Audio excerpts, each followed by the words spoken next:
بسم اللہ الرحمن الرحیم۔ السلام علیکم ورحمۃ اللہ وبرکاتہ۔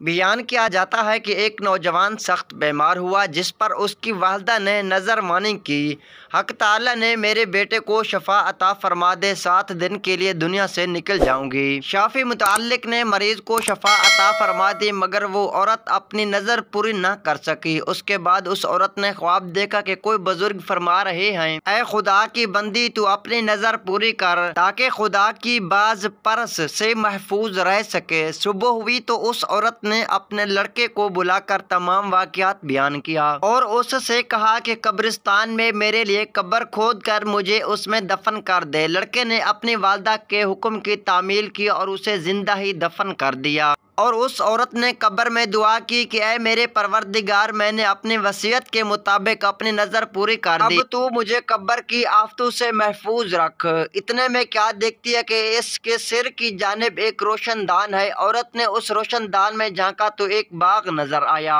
جس میں 2 عورتیں موجود تھیں، جنہوں نے اس عورت کو آواز دے کے بولی، بی بی ہمارے پاس چلی آ۔ خدا کی قدرت سے وہ روشن دان کشادہ ہو گیا اور جس سے نکل کر وہ عورت باغیچے میں ان دونوں عورتوں کے ساتھ جا پہنچی۔ وہاں پہنچ کر اس نے دیکھا کہ انہوں نے ایک پاکیزہ حوض ہے جس پر وہ دونوں بیٹھی ہیں۔ اس عورت نے ان دونوں کے پاس پہنچ کر ان کو سلام کیا، لیکن ان میں سے کسی نے اس کے سلام کا جواب نہیں دیا۔ اس عورت نے ان دونوں سے پوچھا کہ تم تو ابھی بات چیت کر رہی تھی، آخر میرے سلام کے جواب سے کیا معنی پیش آیا؟ اس کو ان دونوں عورتوں نے جواب دیا کہ سلام تو اطاعت و بندگی ہے اور ہم یہاں اس سے روک دیے گئے ہیں۔ اتنے میں یہ عورت کیا دیکھتی ہے کہ ان دونوں عورتوں میں سے ایک کے سر پر پرندہ اپنے بازو سے ہوا کر رہا ہے اور دوسری عورت کے سر پر ایک پرندہ اپنی چونچ مار رہا ہے۔ یہ دیکھ کر افسوس کیا اور اس پہلی عورت سے دریافت کیا کہ تمہارے اس فضیلت کا سبب کیا ہے؟ اس نے جواب دیا کہ میں دنیا میں اپنے شوہر کی فرما بردار بیوی تھی اور میرے دنیا سے رخصت ہوتے وقت میرا شوہر مجھ سے خوش تھا، بس اسی اطاعت گزاری کے سلسلے میں رب تعالیٰ نے مجھے اپنے اس نعمت سے نوازا ہے۔ پھر اس نے دوسری عورت سے معلوم کیا، بی بی آخر تمہاری اس صفت کا کیا اسبات کیا ہیں؟ تو اس نے بتایا کہ میں تھی تو نیک بخت مگر شوہر کی فرما بردار نہ تھی، اور میرے دنیا سے رخصت ہوتے وقت میرا شوہر مجھ سے نہ خوش تھا، لہٰذا میرے ان نیک بختی کا صلہ رب تعالیٰ نے مجھے یہ دیا۔ آپ نے فرمایا لیکن شوہر کی نافرمانی اور ناراضگی کے بعد اس عذاب میں مبتلا ہوں، لہٰذا میں تم سے درخواست کرتی ہوں کہ جب تو دنیا میں واپس جاؤ تو میرے شوہر سے میرے لیے سفارش کرنا، ممکن ہے کہ وہ مجھے معاف کر دے۔ جب اسے مدفونہ عورت پر 7 دن گزر چکے تھے تو ان دونوں عورتوں نے اس کو بتایا کہ دیکھو اب تم اپنے کمرے میں چلی جاؤ، تمہارا لڑکا آیا ہوا ہے۔ اس بات کو سن کر عورت نے آ کر دیکھا تو معلوم ہوا کہ اس کا لڑکا قبر کھود رہا ہے۔ جب لڑکا اپنی والدہ کو لے کر گھر پہنچا تو خبر مشہور ہو گئی کہ فلاں عورت اپنی نظر پوری کر کے قبر سے نکل کر آئی ہے۔ یہ بات سن کر لوگ جوک در جوک ملاقات کو آنے لگے، جن میں اس عورت کا شوہر بھی تھا جس نے کسی عورت سے آپ نے سفارش کی درخواست کی تھی۔ اس عورت نے اس شخص سے اپنی اس بیوی کا تمام حال بیان کر کے اس کی سفارش کی، جس پر اس شخص نے بیوی کا قصور معاف کر دیا۔ تو اس عورت نے خواب میں دیکھا جس میں کہہ رہی ہے کہ بی بی تیری وجہ سے اللہ نے مجھ سے میرے عذاب سے نجات دی،